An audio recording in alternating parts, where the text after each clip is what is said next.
Humanities എടുക്കുന്ന കുട്ടികളോട് പൊതുവെ എല്ലാവർക്കും ഒരു പുച്ഛ ഭാവത്തോടു കൂടി നോക്കുന്ന പല സന്ദർഭങ്ങളും ഞാൻ കണ്ടിട്ടുണ്ട്. എന്തിനാണ് ഹ്യൂമാനിറ്റീസ് എടുക്കുന്നത്? ഹ്യൂമാനിറ്റീസ് എടുത്ത ജോലി സാധ്യത ഇല്ല. ഹ്യൂമാനിറ്റീസ് എടുത്താൽ ജീവിതം നശിച്ചു പോകും. A+ന്റെ താരതമ്യം ചെയ്തിട്ടാണ് അവൻ ഏത് കോഴ്സ് എടുക്കണം. ചിലപ്പോൾ അവന് 10 A+ ഉണ്ടാവും, എന്നാലും അവന്റെ ഫാമിലി മുഴുവൻ പറഞ്ഞുകൊണ്ടിരിക്കുക എന്താ അവനക്ക് ചിലപ്പോൾ ഹ്യൂമാനിറ്റീസ് ആവും ഇഷ്ടം, പക്ഷെ എന്നാലും പറയും സയൻസ് എടുത്താൽ ഞാൻ.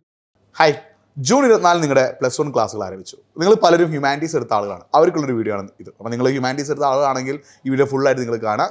എന്തുകൊണ്ട് നിങ്ങൾ ഹ്യൂമാനിറ്റീസ് എടുത്തു എന്നുള്ളൊരു കാര്യം നിങ്ങൾ കമൻറ്റ് ബോക്സിൽ ഒന്ന് ടൈപ്പ് ചെയ്യുക. അപ്പോൾ പലപ്പോഴും ഹ്യൂമാനിറ്റീസ് എടുക്കുന്ന കുട്ടികളോട് പൊതുവെ എല്ലാവർക്കും ഒരു പുച്ഛ ഭാവത്തോടു കൂടി നോക്കുന്ന പല സന്ദർഭങ്ങളും ഞാൻ കണ്ടിട്ടുണ്ട്. ഈവൻ സ്കൂളിൽ നിന്നൊക്കെ അപ്പോൾ ഈവൻ സയൻസ് പിള്ളേർ വേറെ, അവർക്ക് പ്രത്യേക സ്പെഷ്യൽ ക്ലാസ്സുകൾ അങ്ങനെയൊക്കെ ഉണ്ടാവാറ്. അപ്പോൾ ഈവൻ റിയൽ ലൈഫായിട്ട് ഞാൻ 2 ദിവസം മുമ്പ് നമ്മുടെ എജുപോന്റെ കൂടെ നിന്ന് +1 +2 പഠിച്ചിട്ടുള്ള ഒരു കുട്ടി വരികയും അവൻ്റെ ഇന്റർവ്യൂ എടുത്ത സമയത്ത് അവന് +1 ഫുൾ മാർക്കാണ്. അപ്പോൾ അവനോട് സംസാരിച്ചപ്പോൾ അവൻ പറഞ്ഞത് അവൻ SSLCക്ക് ഫുൾ A+ കിട്ടിയിട്ട് അവന് +1 +2 ഹ്യൂമാനിറ്റീസ് എടുക്കണമെന്ന് ആഗ്രഹത്തോടു കൂടി അവൻ്റെ വീട്ടുകാരോട് പലരും പറഞ്ഞപ്പോൾ പലരും അവൻ എന്തിനാണ് ഹ്യൂമാനിറ്റീസ് എടുക്കുന്നത്, ഹ്യൂമാനിറ്റീസ് എടുത്ത ജോലി സാധ്യത ഇല്ല, അങ്ങനെയാണ് ഇങ്ങനെയാണെന്നുള്ള ഒരു കുത്തുവാക്കുകളൊക്കെ അവൻ നേരിടുന്നു. പക്ഷേ അതിനൊക്കെ മറികടന്നാണ് അവൻ +2 ഫുൾ മാർക്ക് വാങ്ങിയപ്പോൾ അവന് തിരുവനന്തപുരത്ത് പാളയത്തുള്ള കോളേജിൽ പഠിക്കാൻ പോകുന്നു. പിന്നെ അവനിപ്പോൾ നല്ലൊരു ജീവിത ലക്ഷ്യത്തോടു കൂടി മുന്നേറുന്നു. അപ്പോൾ പലപ്പോഴും പലർക്കുമുള്ള ഒരു തെറ്റിദ്ധാരണകളാണ് ഹ്യൂമാനിറ്റീസ് എടുത്താൽ ജീവിതം നശിച്ചു പോകുന്നത്. അങ്ങനെയൊന്നുമില്ല. അപ്പോൾ നമ്മളിന്ന് ഡിസ്കസ് ചെയ്യുന്നത് ഹ്യൂമാനിറ്റീസിന്റെ സാധ്യതകളാണ്. സോ എന്തൊക്കെ സാധ്യതകളാണുള്ളത്? സാധ്യതകൾ പറയുന്നതിന് മുമ്പ് ഇപ്പോൾ മാർക്ക് വന്ന ഉടനെ തന്നെ, ഇപ്പോൾ റിസൾട്ട് വന്നു, SSLCന്റെ റിസൾട്ട് വന്നു കഴിഞ്ഞ് ഉടനെ തന്നെ പിന്നെ A+ന്റെ താരതമ്യം ചെയ്തിട്ടാണ് അവൻ ഏത് കോഴ്സ് എടുക്കണം. ചിലപ്പോൾ അവന് 10 A+ ഉണ്ടാവും, എന്നാലും അവന്റെ ഫാമിലി മുഴുവൻ പറഞ്ഞുകൊണ്ടിരിക്കുക എന്താ അവനക്ക് ചിലപ്പോൾ ഹ്യൂമാനിറ്റീസ് ആവും ഇഷ്ടം, പക്ഷെ എന്നാലും പറയും സയൻസ് എടുത്താൽ ഞങ്ങൾക്ക് 10 A+ ഉണ്ടായിട്ട് എന്തിനാ എങ്ങനെ ചെയ്യുന്നത് എന്നൊക്കെ പറയും. അതെ, സയൻസിൽ എടുക്കാൻ ഫോഴ്സ് ചെയ്യാറൊക്കെ. നിങ്ങൾ ശ്രദ്ധിക്കേണ്ട കാര്യം, പാരന്റ്സിനെ പറഞ്ഞിട്ട് കാര്യമില്ല. കാരണം സൊസൈറ്റി അങ്ങനെ ഒരു രൂപകൽപ്പന ചെയ്തു വെച്ചതാണ്. ഹ്യൂമാനിറ്റീസിൽ ജോലി സാധ്യതകളില്ല, കൊമേഴ്സിലാണെങ്കിൽ ഇങ്ങനെ ബിസിനസ് റിലേറ്റഡ് ആയി പോവാം, സയൻസിലാണെങ്കിൽ മെഡിക്കൽ ഫീൽഡ്, ഇങ്ങനെ ഒരു അനന്തരമായിട്ട് ഇങ്ങനെ കിടക്കാന്ന് വിചാരിക്കും. പക്ഷെ അതൊരു തെറ്റിദ്ധാരണ മാത്രം. അതെ, അത് നിങ്ങൾ ശ്രദ്ധിക്കുന്ന കാര്യം, നിങ്ങൾ സയൻസ്, കൊമേഴ്സ്, ഹ്യൂമാനിറ്റീസ് ഏതാണെങ്കിലും നിങ്ങളെ കൊണ്ട് പറ്റുന്ന സ്ട്രീം നിങ്ങൾ എടുക്കുക. അപ്പോൾ എല്ലാവർക്കും സയൻസ് പറ്റുന്നില്ല. ഇപ്പോൾ ഒരു എക്സാമ്പിൾ പറയുകയാണെങ്കിൽ മാത്സിൽ അത്യാവശ്യം നല്ല സ്കില്ലുള്ള ആളുകൾക്ക് സയൻസിൽ നന്നായിട്ട് ശോഭിക്കാൻ കഴിയുള്ളൂ. അവർ അതിന് തന്നെ പോട്ടെ. കൊമേഴ്സിനെ കൂടി ബിസിനസ് അല്ലെങ്കിൽ എന്താണ് സോഷ്യൽ റിലേറ്റഡ് ആയിട്ട് ബിസിനസ് ആസ്പിറൻ്റ് ആയിട്ടുള്ള ആളുകൾക്ക് എടുക്കേണ്ടത് ഒന്നാണ് കൊമേഴ്സ്. ഹ്യൂമാനിറ്റീസ് എന്ന് പറഞ്ഞാൽ സോഷ്യൽ റിലേറ്റഡ് ആയിട്ടുള്ള കാര്യങ്ങളാണ്. അപ്പോൾ നിങ്ങളെ കൊണ്ട് പറ്റുന്ന കോഴ്സ് ഏതാണ് അത് നിങ്ങൾ എടുക്കാം. അതായത് നിങ്ങളിപ്പോൾ ഒരു മാത്സിൽ ഒരു ബേസിക്സും ഇല്ലാത്ത ഒരാൾ കൊണ്ടുപോയിട്ട് ഹ്യൂമാനിറ്റി അല്ല സയൻസ് എടുക്കുകയാണെങ്കിൽ എന്താ സംഭവിക്കുക? അവരുടെ ആ +1 +2 എന്നുള്ള ലൈഫ് ടോട്ടൽ ഒരു ഫെയിലിയർ ആയിട്ട് മാറിപ്പോകും. അതെ, മാത്സ് മാത്രമല്ല ഫിസിക്സ് ആയാലും കെമിസ്ട്രി ആയാലും ഒക്കെ ഇതിന് മാത്സ് ബേസിക്സ് വേണം. ആ മാത്സ് ബേസിക്സിൽ എന്താ സംഭവിക്കുക? നിങ്ങൾ സയൻസ് നിങ്ങളുടെ ലൈഫ് തന്നെ ആകെ ഒരു +1 +2 ലൈഫ് ആകെ ഒരു പ്രശ്നത്തിലായി പോകും. അപ്പോൾ അത്തരത്തിൽ മാത്സിൽ ബേസിക്സ് ഇല്ലാത്ത ആളുകൾക്ക്, മാത്സ് ഇഷ്ടമില്ലാത്ത ആളുകൾക്ക് എടുക്കാൻ ഒരു കോഴ്സാണ് ഹ്യൂമാനിറ്റീസ്. ഇനിയിപ്പോൾ നിങ്ങൾക്ക് സ്കില്ലില്ലാന്ന് വിചാരിക്കുക, നിങ്ങൾക്ക് സയൻസിൽ അത്രക്കും ക്രേസ് ഉണ്ടെങ്കിൽ സയൻസിന് പോവാം. അങ്ങനെയൊക്കെ വിജയിച്ച ആൾക്കാരൊക്കെ ഉണ്ട്, അത് വേറെ കാര്യം. പക്ഷെ നമ്മളൊരു റിയാലിറ്റി പറയുകയാണെങ്കിലും മക്കളെ, നമുക്കിപ്പോൾ മെയിനായിട്ട് ഇതന്നെയാണ്, ജോലി സാധ്യതകളില്ല എന്നുള്ളത്. അപ്പം ഞങ്ങൾ വന്നിട്ടുള്ളതും ഇപ്പൊ അത് പറയാൻ തന്നെയാണ്. പലരുടെ തെറ്റിദ്ധാരണയാണ് ഹ്യൂമാനിറ്റീസ് ജോലി സാധ്യതകളില്ല, ഹ്യൂമാനിറ്റീസ് പഠിച്ചാൽ എൻ്റെ ഭാവി എന്താകും. അപ്പം അത്തരത്തിലുള്ള ഒരു പേരും നിങ്ങൾ പേടിക്കേണ്ട ആവശ്യമില്ല. ഹ്യൂമാനിറ്റീസ് പഠിച്ചാൽ എന്തൊക്കെ സാധ്യതകളുണ്ട്. അപ്പോൾ നമുക്കറിയാം ഹ്യൂമാനിറ്റീസ് പറഞ്ഞാൽ ആർട്ട് സബ്ജക്റ്റാണ്. ഹിസ്റ്ററി ആണെങ്കിലും ജോഗ്രഫി ആണെങ്കിലും സോഷ്യോളജി ആണെങ്കിലും പൊളിറ്റിക്സ് ആണെങ്കിലും എക്കണോമിക്സ് ആണെങ്കിലും ഒക്കെ ആർട്ട് സബ്ജക്റ്റുകളാണ്. അപ്പോൾ അതിൽ ഒരുപാട് ജോലി സാധ്യതകൾ നമുക്ക് ഇന്ത്യയുടെ ഒട്ടുമിക്ക ഏരിയയിലും കാണാൻ പറ്റില്ല. എന്തൊക്കെയാണ് ജോലി സാധ്യതകൾ? ഇപ്പം നമ്മൾ ഇരുന്ന് പറഞ്ഞു കൊടുക്കുന്നത് നമ്മളെ ജോലിനെ പറഞ്ഞു. അതെ, ടീച്ചറാണ്. അപ്പോൾ നിങ്ങൾക്ക് LP മുതൽ ഹയർ സെക്കൻഡറി വരെ വിവിധ സ്കൂളുകളിൽ നമുക്ക് എന്ത് ചെയ്യാൻ പറ്റും? ടീച്ചർ ആവാനുള്ള ഒരു പർട്ടിക്കുലർ ഒരു സബ്ജക്ട്, ഇപ്പോൾ പൊളിറ്റിക്സിലാണെങ്കിൽ പൊളിറ്റിക്സ്, അല്ലെങ്കിൽ സോഷ്യോളജി ആണെങ്കിൽ സോഷ്യോളജി, ഏതിലും നിങ്ങൾ ഡിഗ്രി എടുത്ത് അങ്ങനെ PG എടുത്ത്, പിന്നെ വഴിയെ ചിലപ്പോൾ പലതും മാറില്ലേ, PG വേണം അല്ലെങ്കിൽ B.Ed 4 വർഷം ആവും, അങ്ങനെയൊക്കെ പലതും ഉണ്ടായിരിക്കും, അത് വേറെ കാര്യം. അപ്പോൾ അതിൻ്റെ ഒരു ക്വാളിഫൈഡ് ആയിക്കഴിഞ്ഞാൽ നിങ്ങൾക്ക് എന്ത് ചെയ്യാൻ പറ്റും? അതാത് വിഷയങ്ങളിൽ ടീച്ചർ ആവാൻ നിങ്ങൾക്ക് ബെസ്റ്റ് ഓപ്ഷൻ. ഈവൻ നിങ്ങൾക്ക് വലിയ കോളേജുകളിൽ വരെ പിന്നെ PhD നെറ്റും JRF ഒക്കെ എഴുതിയിട്ട് PhD ഒക്കെ എടുത്ത് നിങ്ങൾക്ക് വലിയൊരു പ്രൊഫസേഴ്സ് ആവാൻ വരെയുള്ള ഒരു ഓപ്ഷൻ. അപ്പോൾ ടീച്ചിങ് എന്നുള്ളത് ഒരു ജോബ് ഓപ്പർച്യൂണിറ്റിയാണ്.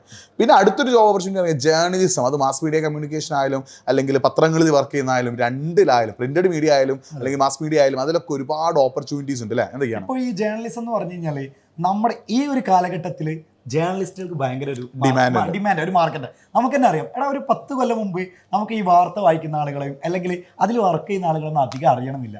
പക്ഷെ ഇപ്പം അങ്ങനെയല്ല. ഇപ്പോൾ സോഷ്യൽ മീഡിയൻ്റെ കാലഘട്ടം ആയതുകൊണ്ട് തന്നെ ഒരു വാർത്ത വരുമ്പോഴേക്കും അത് ഏത് ചാനലിൽ വർക്ക് ചെയ്യുന്നതാണ്, അത് ഏത് ചാനലാണ് എന്ന് വെച്ചാൽ അവർക്ക് ഭയങ്കര ഡിമാൻഡാണ്. അപ്പോൾ ഈ ജേർണലിസം നല്ലൊരു കോഴ്സ് തന്നെയാണ്. അതായത് പ്രിന്റഡ് മീഡിയ ആണെങ്കിലും മാസ് മീഡിയ ആണെങ്കിലും എന്താണെങ്കിലും അതിൽ ഒരുപാട് ഓപ്പർച്യൂണിറ്റീസ് ഉള്ളതാണ് ഒരു സത്യാവസ്ഥ. അതായത് ഇപ്പോൾ തന്നെ കേരളത്തിൽ വാസ്റ്റ് ആൻഡ് വൈഡ് ആയിട്ട് എന്താണ് ഈ ഒരു ജേർണലിസത്തിന്റെ ഫീൽഡ് അത്രയും വലുതാണ്. അപ്പോൾ അവിടെ നിങ്ങൾക്ക് ഒരുപാട് ഓപ്പർച്യൂണിറ്റി ഉണ്ട്. കഴിഞ്ഞ കുട്ടികൾക്ക് ഇങ്ങനെ ഒരു ചാനലിന്റെ കീഴിൽ തന്നെ ഒരുപാട് കോഴ്സുകൾ ഡിഫറെന്റ്. ഇപ്പോൾ നിങ്ങൾക്ക് ഇപ്പോൾ BA ജേർണലിസം എടുത്ത് പോകാം. അതുപോലെ ഇവൻ പുറത്ത് JNU അടക്കമുള്ള ഒരുപാട് യൂണിവേഴ്സിറ്റികളൊക്കെ അടിപൊളി കോഴ്സുകൾ പഠിക്കാനുള്ള ഓപ്ഷൻസ് ഒക്കെ ഉണ്ട്. അപ്പോൾ അതിനൊക്കെ CUT എന്നുള്ളൊരു എക്സാം ആണ്. അതിനെക്കുറിച്ചൊക്കെ അപ്ഡേറ്റ്സ് ഒക്കെ നമ്മൾ നമ്മുടെ ചാനൽ തന്നുകൊണ്ടേയിരിക്കും. പോകുന്ന നാഫി സാർ പറഞ്ഞപ്പോഴാണ് എനിക്ക് ഓർമ്മ, പുറത്തേക്ക് പോകുന്ന ഏറ്റവും വലിയൊരു അല്ലെങ്കിൽ ഒരു അടിപൊളി കോഴ്സാണ് ഈ BSW എന്ന് പറയും. ബാച്ചുലർ ഓഫ് സോഷ്യൽ വർക്ക് എന്നൊക്കെ പറയും, സോഷ്യൽ വർക്ക്. അപ്പോൾ നമ്മൾ വിചാരിക്കുന്നത് സോഷ്യൽ വർക്ക് എടുത്തിട്ട് എന്ത് ചെയ്യാനാണ്? എടാ, അത് ഇവിടെ നമ്മുടെ ഇന്ത്യയിൽ കുറച്ച് സ്കോപ്പ് കുറവാണെങ്കിൽ പോലും ഭാവിയിലായേക്കാം. പക്ഷെ പുറത്ത് നമ്മളെ UK ആവട്ടെ അല്ലെങ്കിൽ മറ്റുള്ള ഏത് കൺട്രീസിലാണെങ്കിലും യൂറോപ്യൻ കൺട്രീസിൽ നല്ല സ്കോപ്പുള്ള ഒരു സബ്ജക്റ്റാണ് സോഷ്യൽ വർക്കർ. പിന്നെ നിങ്ങൾ സൈക്കോളജി ഒക്കെ പഠിക്കണം, BS സൈക്കോളജി ഒക്കെ പഠിക്കണം, നിങ്ങൾക്ക് ഒരു സൈക്കോളജിസ്റ്റ് ആകാൻ പറ്റും. അത്തരത്തിൽ ഒരുപാട് ഓപ്പർച്യൂണിറ്റീസ് എന്തുണ്ട് ഹ്യൂമാനിറ്റീസ് മേഖലയിലുള്ളവർക്ക് ഉണ്ട്. പിന്നെ എന്താ ഒരു ഹിസ്റ്ററി പഠിക്കുന്ന ആളാണെങ്കിൽ ഹിസ്റ്റോറിയൻ ആവാം, അതേപോലെ തന്നെ എന്ത് ആർക്കിയോളജിസ്റ്റ് ആവാം, നമ്മളെ പുരാതനമായ കാര്യങ്ങൾ സഞ്ചരിക്കാത്ത വഴികളിലൂടെ ഞാൻ സഞ്ചരിച്ചു എന്ന് പറയുന്ന പോലത്തെ അങ്ങനെ ഒരുപാട് ജോബ് ഓപ്പർച്യൂണിറ്റീസ് നിങ്ങൾക്ക് എന്ത് ഹ്യൂമാനിറ്റീസ് ഫീൽഡിൽ നിങ്ങൾക്ക് കണ്ടെത്താൻ സാധിക്കുന്നുള്ളത് അതിന്റെ സത്യാവസ്ഥ. അപ്പം പിന്നെ മറ്റൊരു ആഴക്കടലാണ് നമ്മളെ എന്തെന്ന് പറയുന്നത് ഒരു സിവിൽ സർവീസ്. സിവിൽ സർവീസ് അതൊരു ആഴക്കടൽ തന്നെയാണ്. അതെ, അപ്പൊ സിവിൽ സർവീസ് നിങ്ങൾക്ക് അറിയാം, അപ്പോൾ നമ്മൾ ഒരു മിനിമം ഒരു ഗ്രാജുവേഷൻ ഒരു ഡിഗ്രി കോഴ്സ് ചെയ്ത ആൾക്ക് മാത്രമേ സിവിൽ സർവീസിന് അപ്ലൈ ചെയ്യാൻ പറ്റുള്ളൂ. അപ്പോൾ സിവിൽ സർവീസ് നമ്മൾ ഏതെങ്കിലും 2 വിഷയങ്ങൾ ചൂസ് ചെയ്യണം നമ്മൾ പഠിക്കാനായിട്ട്. അപ്പോൾ അതിൽ പൊതുവെ ഈ BTech പഠിച്ച ആളുകളും അല്ലെങ്കിൽ BSc പഠിച്ച ആളുകളൊക്കെ ചൂസ് ചെയ്യുന്നത് ഹ്യൂമാനിറ്റീസ് വിഷയങ്ങളായിട്ടുള്ള പൊളിറ്റിക്സോ ജോഗ്രഫി ഹിസ്റ്ററി ഒക്കെ ആയിരിക്കും. അപ്പോൾ അത്തരത്തിലുള്ള ആ വിഷയങ്ങളുടെ ബേസ് നമുക്ക് +2 തന്നെ ഉണ്ടാക്കിയെടുക്കാൻ പറ്റിയാൽ സിവിൽ സർവീസ് ആസ്പിറൻ്റ് ആയിട്ടുള്ള ഒരാൾക്ക് അത് വളരെയധികം ബെനിഫിറ്റ് ആണ്. തുടക്കത്തിൽ തന്നെ ഇപ്പോൾ കുറേ ഇലക്ട്രിക്കൽ എഞ്ചിനീയറും അല്ലെങ്കിൽ കമ്പ്യൂട്ടർ എഞ്ചിനീയറും ഇതൊക്കെ കഴിഞ്ഞ ആളുകളും ഒരു പേപ്പർ ഓപ്റ്റ് ചെയ്യല് ഹ്യൂമാനിറ്റീസ് സബ്ജക്ട് 2 പേപ്പർ ഉണ്ടാവും അതിൽ. അല്ലെ, എന്തായാലും ഇപ്പൊ നമ്മുടെ CEO ഒക്കെ അതിന്റെ നമ്മുടെ എജുപോണിന്റെ CEO ഒക്കെ ജോഗ്രഫി ആണ് എന്ത് ചെയ്തിട്ടുള്ളത് ഒരു പേപ്പർ ആയിട്ട് സെലക്ട് ചെയ്തിട്ട് സിവിൽ സർവീസ് പരിശ്രമിച്ചിട്ടുള്ള ഒരാളാണ്. അപ്പൊ ഇത്തരത്തിലുള്ള സിവിൽ സർവീസ് ആസ്പിറന്റ് ആണെങ്കിൽ പിന്നെ ആദ്യമേ ഞാൻ പറഞ്ഞുതരാം, സിവിൽ സർവീസ് എന്ന് പറഞ്ഞാൽ നമ്മുടെ സാധാ ഒരു എക്സാം പോലെയല്ല, നമ്മൾ നന്നായിട്ട് പണിയെടുക്കണം, നമ്മൾ കഷ്ടപ്പെട്ട് പഠിക്കണം. മദർ ഓഫ് എക്സാമിനേഷൻ എന്നാണ് ഈ സിവിൽ സർവീസ് അങ്ങനെ വിളിക്കാറുണ്ട്. അത്രത്തോളം